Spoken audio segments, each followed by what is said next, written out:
Welcome to It's All About the Questions, where learning to ask the right questions can help you achieve lifelong success. Now, here to help you ask all the right questions is award-winning author, international speaker, and business strategist, Laura Stewart. Good morning, afternoon, and evening, everyone, and welcome to the show. That is my signature open that always reminds me, for some odd reason, of Sheldon from The Big Bang Theory. And that is a show I do miss being on because it always made me laugh and always made me smile. If you haven't had a chance to watch it, it is in reruns, and it is a perfect quarantine show to watch because it's intelligent and funny. And that's what I hope my show is for you guys: intelligent, funny, uplifting, fills you with hope. These are some of the words that I've recently gotten from some of my listeners, and that to me means I am doing for you what I hope to do for you, which is to fill you with possibilities, to help you shift your perspective as to your business, to your life, whatever may be going on for you as an entrepreneur or an intrapreneur, somebody who's working inside a corporation that wants to make the best of their role inside that corporation. And my guest today, during this time of quarantine, and countries are starting to reopen. Here in Florida, we are beginning to reopen, and that's creating a lot of angst for a lot of people. And I keep seeing in the news more and more each day, and I hear from listeners that they're uncertain how to keep their businesses running or to change and shift their businesses that are going on right now because the way they were doing business just isn't working right now. So I talked to my good friend Cheryl Campbell, who said, okay, Laura, I'll be on your show. Let's talk about this. So Cheryl, thank you so much for being on the show this week. I mean, you are one of those entrepreneurs who has learned throughout your fun, crazy, insane career how to pivot. Hi, Laura. You know, I have to laugh as you say that because it's so true. Before we begin, though, I really just want to say thanks so much for having me, and I'm super excited to share some creative ideas with your listeners to help them get through these tough times, whether they do have an existing business or if they're looking to start something new for themselves. I mean, there's unlimited possibilities, and I find it very exciting. Yeah, you know, I find it exciting as well.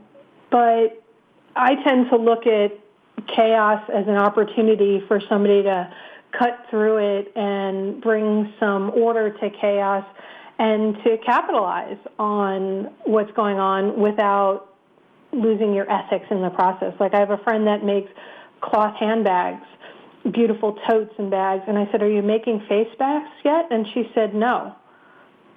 And I was shocked by that. I mean, Vera Bradley is even making face masks out of their fabric. Why not? You know, that just opens an interesting theme that I think is going to be carried out throughout our talk.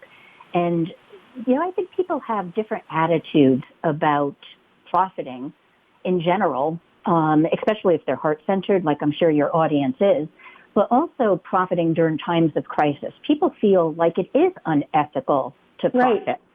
And I got to tell you, and I'm going to say to everybody right now, not true. It is so important to realize that everyone has something to offer another that could help that other person. And because of this, you're actually doing a disservice to yourself and to others if you don't move forward with an idea you have or a skill that you have that could help another person. Yeah, you know, I agree with you so much, Cheryl. You and I have had this conversation off and on over the years that we've known each other. And, you know, I say to people who are like, well, you're profiting off of a crisis. It's like, okay, no, you're not. You're providing a service that's needed. And who's to say that you can't donate a portion of your profits to a charity that really needs it, that's hurting right now?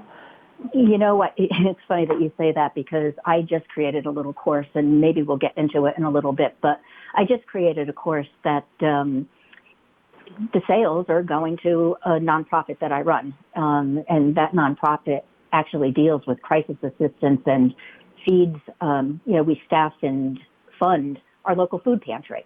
And so there's just a lot of need going on right now. And so I created a new little fun course that the profits go to Madison Community Services. So absolutely, and there's so many different things that you can do and be in service.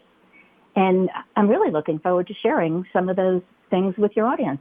Okay, so let's dive right in, because one of the things you and I kept talking about was the different ways that any business pretty much can begin to shift their way of thinking about the way they do business or the clients that they serve, like so many industries, even the auto industry, shifting and making ventilators, and people who have never made masks or face shields or personal protective equipment going, oh, wait, I can easily retool to make that during this time period, are now realizing that, oh, wait, we can do so much more in our business than we ever thought of, and maybe it's where we should be going. So step my listeners and my clients, who many of who are listening, through the thought process. Okay. Well, I always love to start this conversation first with a little briefing of what we're going to be talking about overall, just so everybody could understand what we're going to be talking about and what I'm trying to share with you. So what we're going to talk about is how to unlock your potential, and basically new ways that you could think about switching your ideas around where you could profit from helping others. And the thing is that you can earn extra income from serving others, and that's the cool thing about it, all right? So when you're thinking about unlocking your potential, all right, it's surprisingly simple if you follow 5 simple steps. And those are the things that I want to talk with everybody about today. Okay, and let's start with step 1. Everybody's thinking about...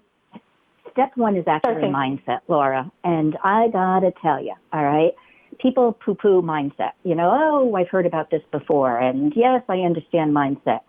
But surprisingly, people don't understand mindset, all right? They don't realize that it truly is the one key on how you build your life, all right? And I'm talking about your personal life, your relationships, your relationship with spirit, and just everything is all about mindset. And when people have limiting beliefs, all right, they are actually hurting themselves, and therefore I feel like they're hurting others because they're not living up to their potential.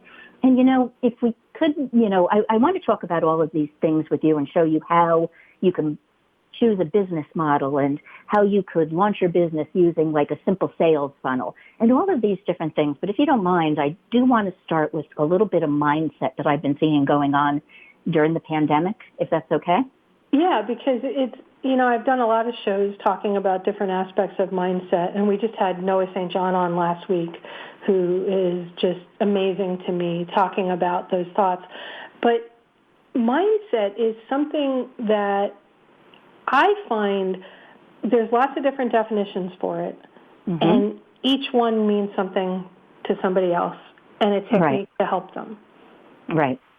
Now, I see mindset as the ultimate way to create the life that you want, period.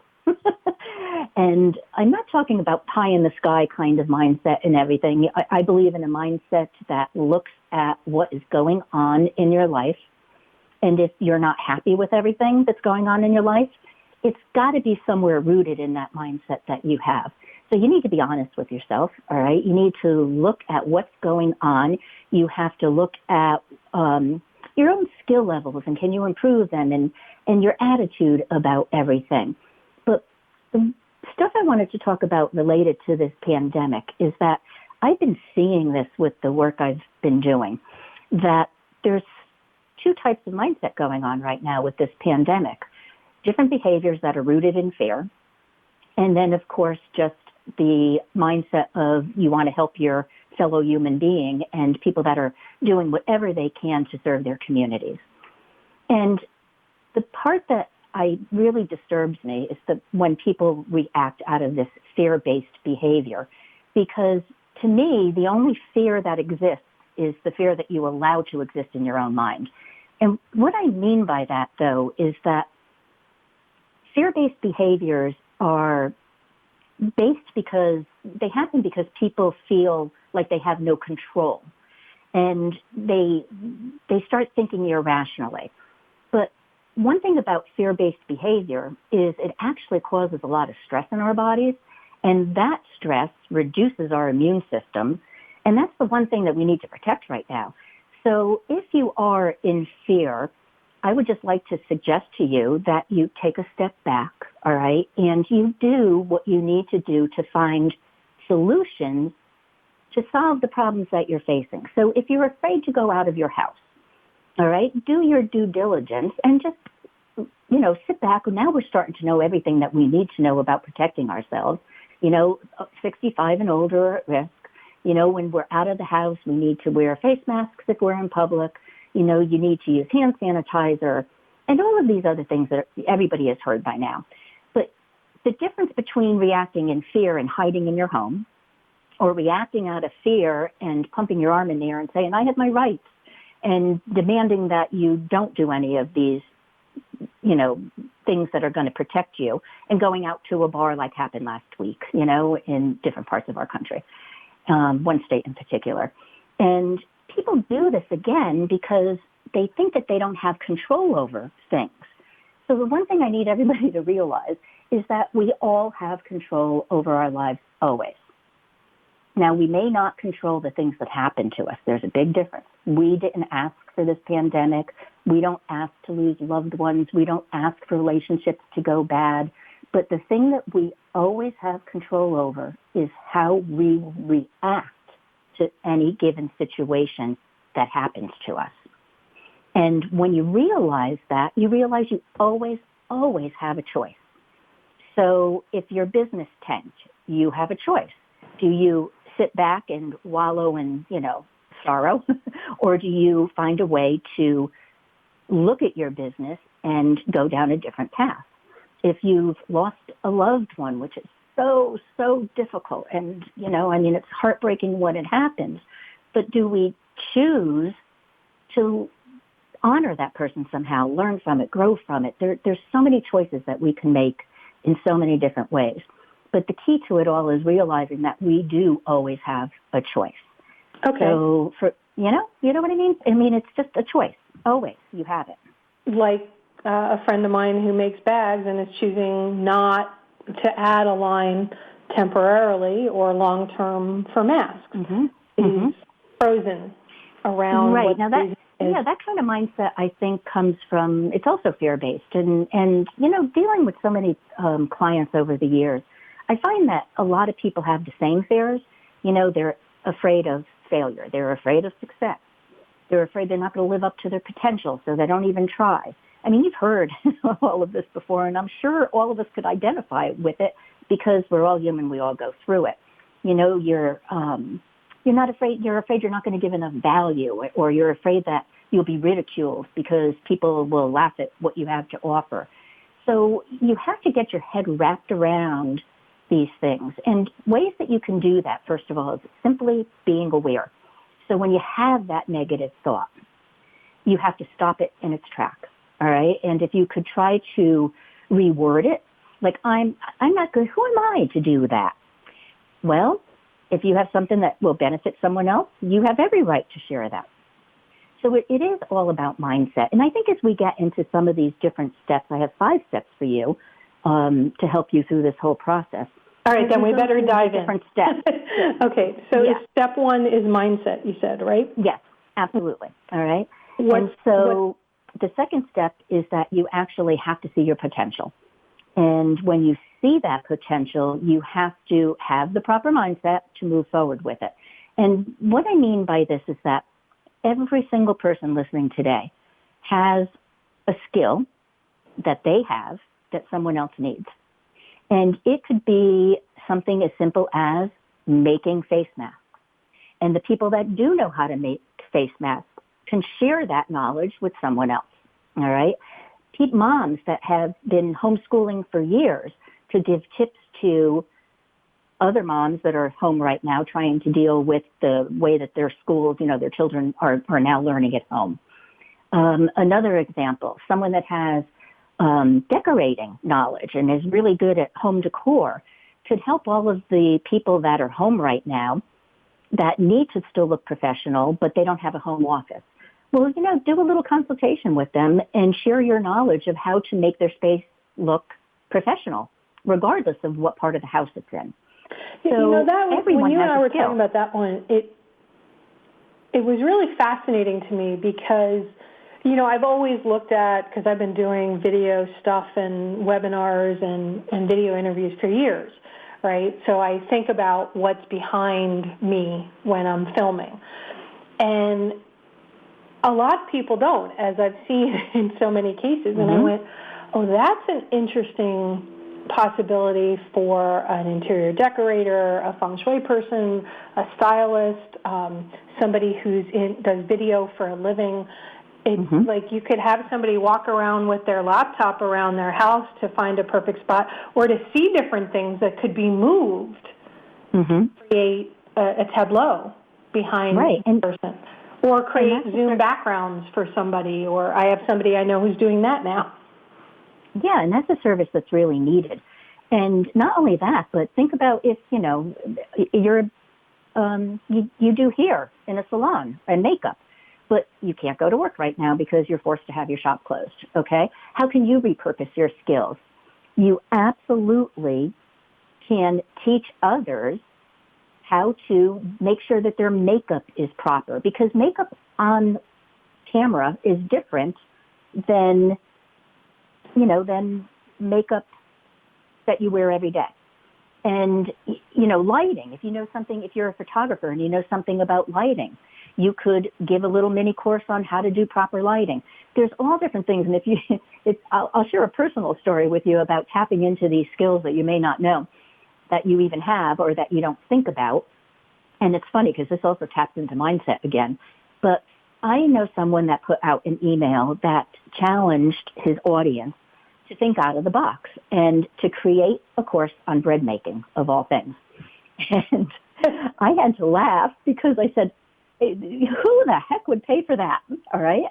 And because I'm so used to thinking about mindset, I went, hold on, stop. All right. It depends on who. So I got online really quickly and I did some quick YouTube, video research. And I realized that a lot of the videos that are out there really aren't geared for the true beginner because bread making can be kind of tricky. Oh, and yeah. I do have that. Yeah. I remember when my grandmother taught me how to do it. Thank God for her hands on top of my hands. Yes, it's the feel of it. It's the look of it. It's, and every time that you make the same recipe, it's still going to come out differently because of the moisture in the air and the coolness of your room. And so there's all these little things. And so I thought to myself, wow, first of all, let's get rid of the limiting belief. People would do something with this. And this is actually the course that I said that I created, and I'm going to sell and give the profits to MCS. And so after doing all of this little research, I said, okay. And an hour and a half later, I was creating my first video, and I decided to call it How to Make Bread Even If You Need Directions to the Kitchen. and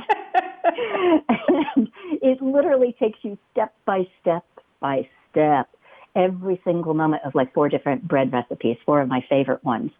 And so anyway, I never, ever would have thought to offer that as a skill. And ironically, right now, the search for how to make homemade bread is through the roof. And I think yeast sales are up something like 2,000% since last year. If you can find it. If you can find it, and if you can find flour. But it's just one of those examples of, here I am telling others to think out of the box on what they can offer. And I wasn't thinking completely out of the box. So it was kind of a little eye-opener for me. Yeah, I love that idea because I know my hairdressers up in Connecticut. I got emails from them. They had to close the hair salon down, right? And I haven't used them for years, but I got the email, and they created basically idiot-proof hair color for you. You call in advance. They put your hair color, everything together in this little bottle with the tip on it, not the tray and the whole bit like they use. And they said you come, you pick it up, contactless, but you have to use it within 3 hours of them making it. And then they would get on the phone with you through video and walk you through whatever was needed, like a hair appointment. And, part of your fee of picking up your hair color was this session. Now, it wasn't as expensive as an in-person kind of thing, but they were still making money because they're like simple things that to me are simple, like to them, hair color. To the average person, the reason we go to these experts is because, number one, we don't want to do it. Right. And number two, we haven't the faintest clue how. So your bread making is the perfect thing. Right. And again, though, I never would have thought to do that. And it's kind of funny. I never would have thought, my mind goes more towards sharing business strategy, right. How to get your business online with people and that kind of thing.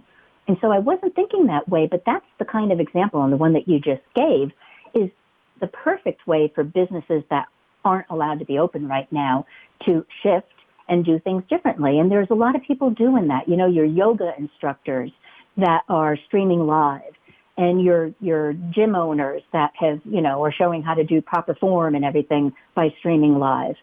And so some businesses are definitely adapting, but I want those people that don't own businesses already to really realize that they also have something to offer. And it's like the bread making thing. How many people do know how to make bread? Anybody could have gone out and, have done this course.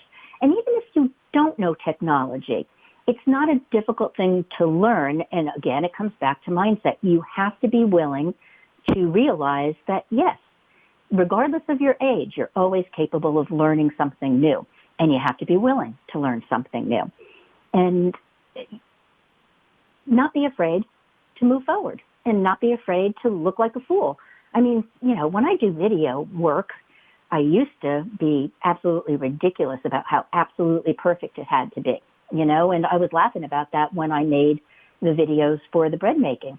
So much as 5 years ago, I would have erased all of those videos and said, nope, because, I don't like the way I look during this little segment. And so you have to change your mindset in so many different ways and just get rid of the fear, And again, everybody can do this. So part of unlocking this inner potential, all right, I'm going to give you a little skill set to do, or a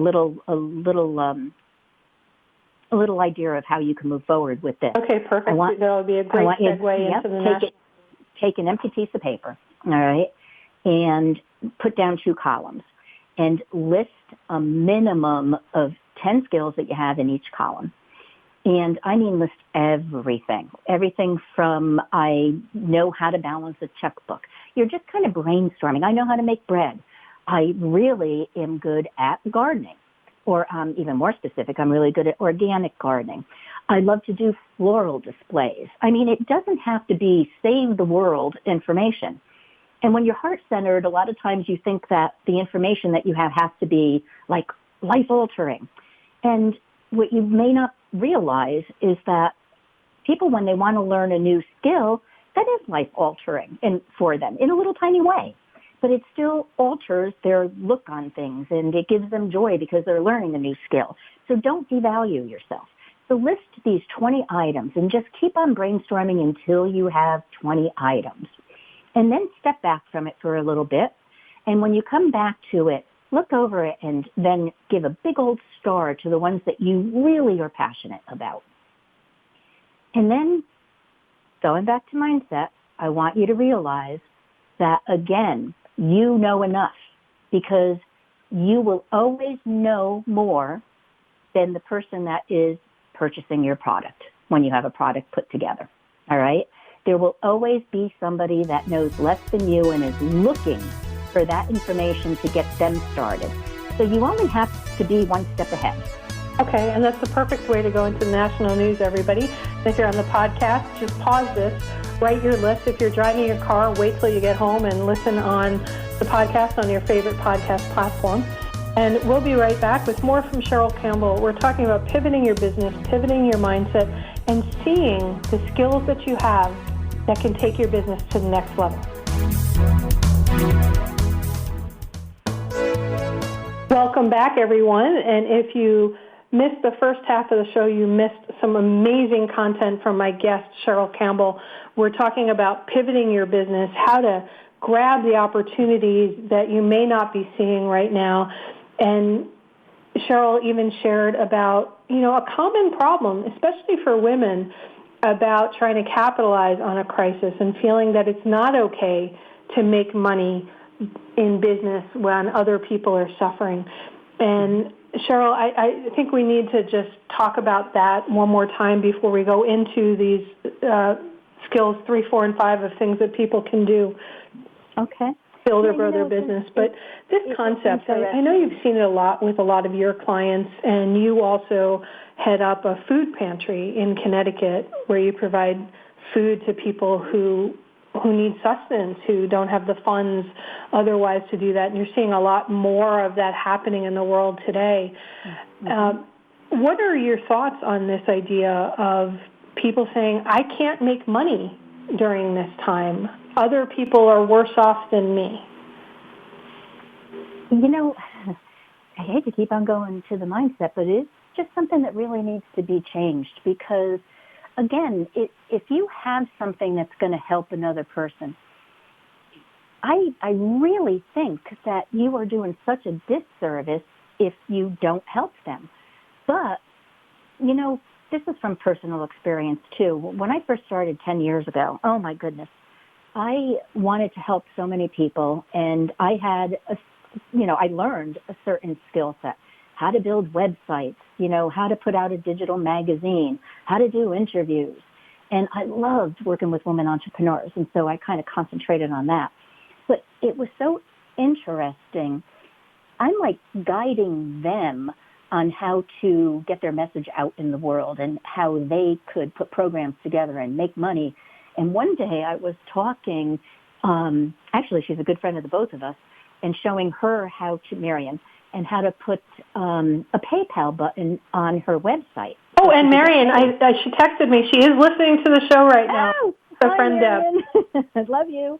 But I was showing her how to do a PayPal button, and all of a sudden I took her to my website to show her how it looks, and I went, OMG, I don't have a PayPal button on my website. And it was such an eye-opener. I actually used to do everything word of mouth for life coaching, and mostly I gave my coaching away basically for free. Even the people I used to charge, by the time I gave them all of my time, I'd be working for like 5 cents on the dollar, or on the hour. I mean, forget it. It was ridiculous. But the realization that I didn't have a pay button on my own website, I'm like, whoa, what's going on here? So first time I really stepped back and looked at my own limiting beliefs. But not just that, when I was doing all of this work for all of these clients and giving and giving and giving and giving and giving, all of a sudden I started resenting the amount of time that I spent giving all of this information away and all of my time. And I really got resentful, especially of my paying clients, because they were sucking so much of my time away from me. Right. Then I realized, that's my choice. I'm choosing to do that. So I have to step back and choose not to. And it was so interesting because it's when I learned, honestly, that if you don't take care of yourself first, and that's all of your needs, your health and your emotional needs and your financial needs, that you have no place left to give from. So you really do have to replenish yourself before you can give to others. And that does mean putting yourself first. It's not a selfish thing to do. It's the right thing to do. A lot of people have trouble understanding that. Do you agree with me, though? Yeah, I do, because I've seen it with my own clients, and I've seen it with myself. It's like, okay, when my whole ear thing happened, and my own voice could trigger my symptoms, it's like I couldn't commit, I felt, to paying clients on, because I didn't know one day to the next whether I could work with them. So I started giving away my services. Okay, today I can talk, and I didn't charge people for it. Or I extended the amount of time I worked with somebody for free. And my clients, a number of them were like, why are you doing that, Laura? Mm-hmm. My clients had to remind me. But I see it happening all the time, and I see it a lot right now. Like I have a good friend of mine who has a newsletter that goes out, print and digital as well, right? And a number of his local clients dropped off. He had a lot of restaurants that advertised and small businesses like that all got shut down during the beginning stages of the COVID flattening the curve crisis. And he still doesn't know how to sort of pivot what he does and provides to the community to get advertisers that he needs. I mean, what do you say to that? So he's just got blank spots there of advertise with me. Mm-hmm. And I see this all the time. So businesses that have always done traditional ways of thinking, rather than try something, they're just stopping. Right. And, I'm seeing a lot of that in, Main Street businesses. And it's so unfortunate because the Main Street businesses are truly the backbone of our communities. And when it just frustrates me when they're not willing to, it's difficult to see those that are trying to swing to another direction. But it's really frustrating the businesses that are just stuck in their tracks and aren't even trying. I mean, the month of April, I guess, besides doing all of the nonprofit work and all of the reshuffling I had to do for that and all the new policies I needed to put into place to make sure we were protecting our volunteers but still serving our clients, was really time-consuming. But then I made a very conscious decision that I did want to help our local businesses. And so I reached out to several of companies in the surrounding towns that I know that I thought could use help.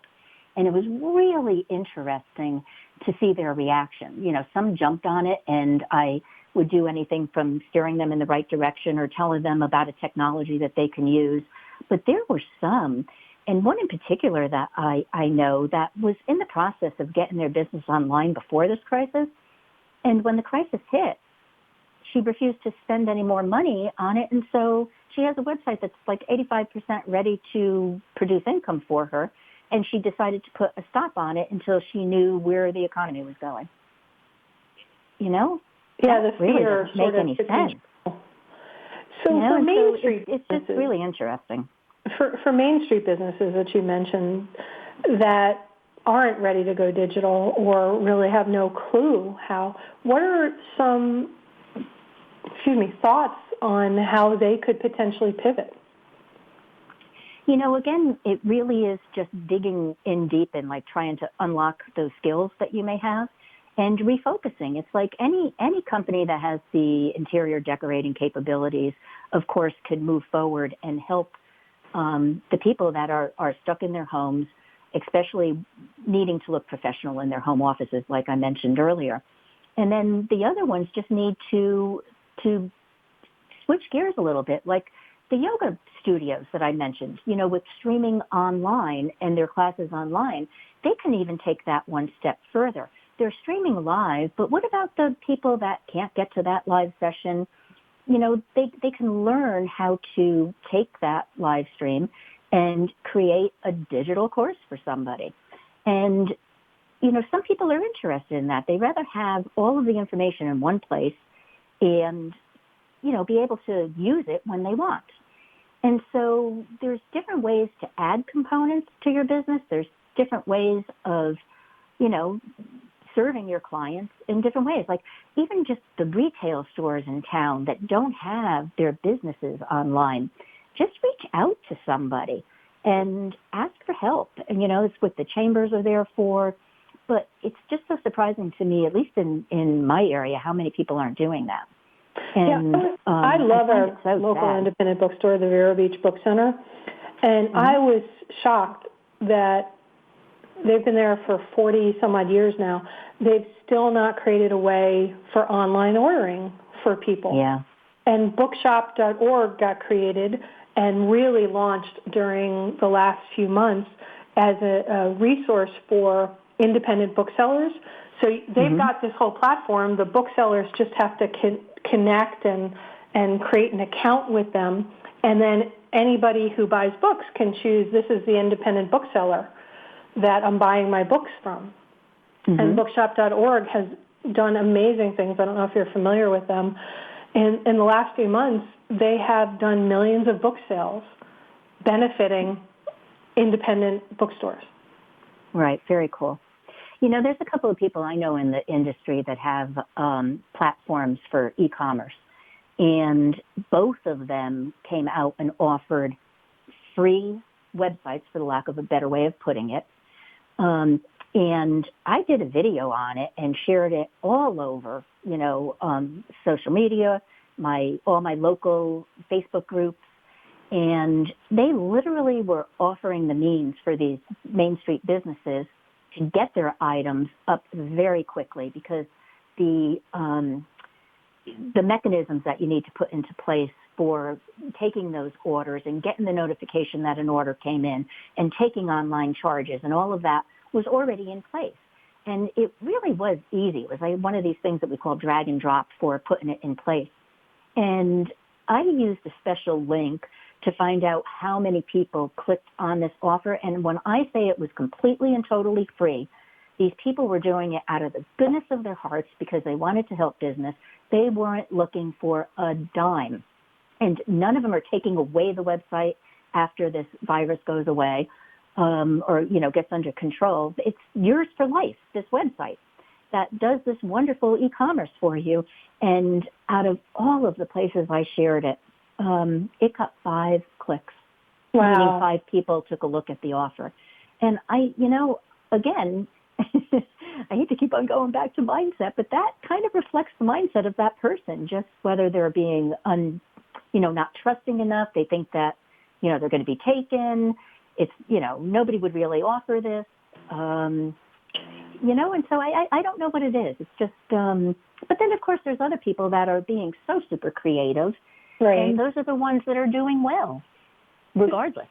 Now, before the national news break, you had everybody write down this list of 20 things. Mm-hmm. Then to star the ones that they were really passionate about. Mm-hmm. And I loved what you said. You said you may look at that list and think, and I'm paraphrasing here, that there's people that know way more than you about this, but think about that there's people that know way less than you about this as well, and those are the people that you can help.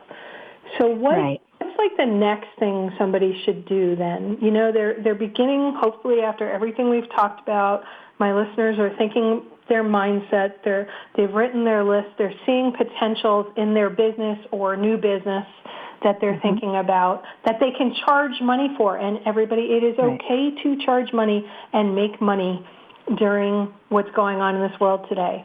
That we're not talking gouging, we're not talking artificially inflating prices, we're talking about fair prices for fair value, and if you want, you can make a charitable component. I always give away a minimum of 10% of my income to charity every year. So I do the same thing. And again, you could add that component also by, picking a particular community cause that a charity in your area. So you're really taking it local if you want to help your local community as well.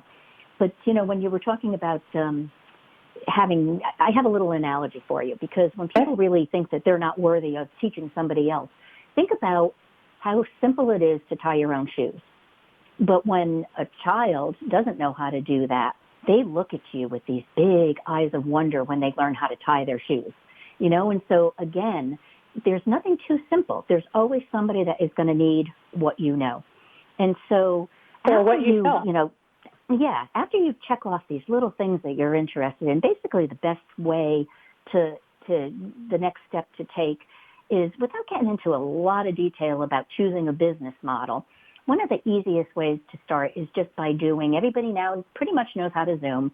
You can do a consultation, that may last an hour, and you can charge for it. And you can get a little confidence by doing that, And so as you gain confidence doing little consultations, maybe then you can take it to the next step and learn how to, do a little bit of on-screen recording and gather up a series of these consultations, of course, with the permission of the person you're talking to, or just do a different type of video where you're teaching them what you know, and you could put that out. But the bottom line is this may sound like all super difficult to do. It really isn't. And there's so much help out there. There's mentors that can show you. There are all kinds of online videos that you can sift through and learn how to do this yourself. But it's not difficult. And if you're using not being a techie or not being tech-oriented at all, that is just an excuse because, the main thing about entrepreneurship is always the quest for knowledge, and solving problems. And so if you don't have that tech ability, that's a problem that you have to solve. And go out and solve it. Just take action. And it's doable. This whole thing that we're talking about, you could start from scratch and truly, and I'm not fibbing about this, you could start a business within 4 weeks. You could be helping other people within 4 weeks. And if you started 4 weeks ago, you'd already be there. Yes. And that to me is so major. And heart-centered people do want to do that. They want to help others. So you can do it, Okay, so they've got a list. Mm-hmm. They've picked one item, or that list may not have been for somebody starting something new. It might have been a list of everything that you do in your existing business, whether it's a brick and mortar or it's an internet-based business or it's a one-to-one coaching or medical practice or something like that. And you've got, here's the one thing I want to try. Mm-hmm. How do you know if it's working or not? Or if without, there's all kinds of research that you can do, but if you can do just some basic research, and it's really easy to do, you just go on Google and you type in the subject that you want to talk about, all right, or something that you know. And if, how when you Google something kind of self-populates, with ideas that you might be searching for, if you get that to self-populate, or you scroll down to the bottom of the Google page and there's associated searches, that means people are searching for that. That's the simplest way to find out. And you can't get stopped in your tracks, though, if you see other people doing it, because that's another excuse I hear a lot, is people go, there's so many people doing this, so why would they listen to me? Another thing for you to realize is that because everybody has different styles, like some people could be in your face and scream like this, and other people are more laid back. Some people have teaching styles where they hold your hand every step of the way and they show you over-the-shoulder skills. So you could literally stop that video, do the skill, and then keep on going. So as you develop your own style and just be authentic, be yourself as you're doing this, you're going to have people that like you for you. And that really is what it's all about, too. You want to attract people to you that you're going to enjoy interacting with. And you're going to develop that style. And, so quick way to do the research, as I said, just go ahead and Google it. And if it pops up, there's an interest in it. And you can test the waters. But you shouldn't spend a lot of time developing this thing. You just need to get out there and get started. And that's why I mentioned maybe one of the best ways to start is by reaching out to friends. Here's a perfect example, all right? Say you know a professional in the area and, I don't know, a nutritionist. Get a bunch of people together on a Zoom, all right, and charge $10 for it. But get that expert to be the leader of that Zoom and share their experience about this is the proper nutrition you should be doing right now. And everybody's at home, so maybe you're not getting along with your partner. If you happen to know a marriage counselor or a psychiatrist or psychologist in your area, go ahead, contact them. Say, would you be willing to lead a group? Then reach out to your local peeps, and people that you know on social media. Hey, we're doing this little thing that I think is going to help everybody. Do you want to participate? We're just going to charge $10, so make sure you show up. And, then the person leads the group. There's so many different ways that you can be creative about this. I love that idea. It just has me thinking in about 30 different directions right now about some different things that can be done. But even restaurants could do something like that. You could have a weekly meal prep, and it's via Zoom, or you can create a Facebook Live group and charge people $10, $20, whatever it may be. Yeah. It's okay, we're planning the grocery store run for the week, and then the next day it's, okay, we're going to all be on Zoom, and we're going to prep all the food for the week, and all different ways through, like with that, because people, yes, are learning how to cook, but they're also still not doing a great job with it.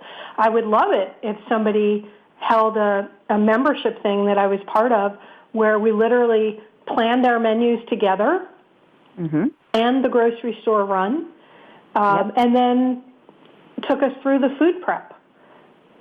And, not only that, you can expand on that, too. What if you happen to have, like, insanely good knife skills?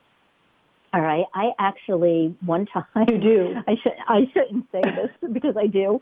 All right, you know me. I've been cooking since I was like 8 years old, and I love to entertain, and I'm just like a little maniac in the kitchen. But I really wanted to, like, improve my knife skills, and so I took a little course. And I was a little disappointed that I already knew all of that. But the whole point is not everybody does. So, again, like, I actually could have taught knife skills. I never would have thought of it, And so here I am seeking new information, and I want to get better at this. And I didn't appreciate my own skill level. And, I think some restaurants and some chefs and some, caterers, you could absolutely teach them how to do this. This too is all going to change down the line. We're going to be able to do gatherings again, and we're probably going to meet, want to meet in larger groups when it's safe to do so. So maybe you want a caterer to teach you how to make an easy meal for 20 people, and maybe those 20 people could meet in an outdoor location even during the restrictions and just make sure you stay 10 feet apart instead of 6 feet apart, but you can learn how to do an easy meal for 20. If you don't know how to do that, because it is different than cooking for 2, all right, there's perfect opportunity for that caterer to teach a skill. Right, and what I think a lot of people don't think about, because I've heard this, is like, well, if I show them how to do it, then they're not going to want to use me later on down the line. And I've always felt that that's a scarcity form of thinking. Absolutely. What do you think? That's fear-based. Absolutely fear-based. You really do have to just open your heart, come from a place of giving, realize that there is enough to go around for everybody. And the second that you open yourself up to those possibilities, it's like everything just comes freely to you, And the other thing about having that kind of attitude is you're going to attract the people that have that kind of attitude. So you probably are going to get that kind of people. They're not going to want any more because you're attracting it. Right. And if you open yourself up, then you're going to get more people that want to come to you because they got so excited. They're like, oh, my God, if I learned this from them, imagine if I went to their restaurant, went to their place, did whatever. And, Cheryl, I want to make sure that we can share how people can get in touch with you, because I know I took you off on a tangent and we didn't finish all the 5 steps, but you've shared so much great stuff. I want to make sure people know how to reach you and get help from you if they want as well. They can just reach out via my website, CherylTCampbell.com. And, I always get back to people when they contact me. So, and I actually think I'm going to put this up in a little book form for people to download. I just had this idea to do this now, and I'm going to do that later today, and I'll get that up on my website for people to be able to download and have in front of them so they do have the steps, and they can move forward with these ideas if they would like to. Perfect. So that is going to be at CherylTCampbell.com. Is there a separate page you're going to set up for them to go to, or? Yeah, let me just think really quickly. Why don't we do /unlock-your-potential? And I'll just make sure that that's what I make the URL. Okay. Or you could make it even simpler, Unlock Laura, or something. Unlock Laura. There you go. Unlock Laura. This way they know that's what's there, and I'll have that posted up on my site as well for everybody to find that. Cheryl, thanks so much for being on the show. Thank you for having me. And everybody, remember, the right questions can change your life. Think differently. Think possibility. Think how you have what it takes, because you do. Have a great day, everyone. Be You've kind. been listening to It's All About the Questions, starring Laura Stewart. Connect with Laura at it'sallaboutthequestions.com and download a free workbook that will help you ask better questions starting today.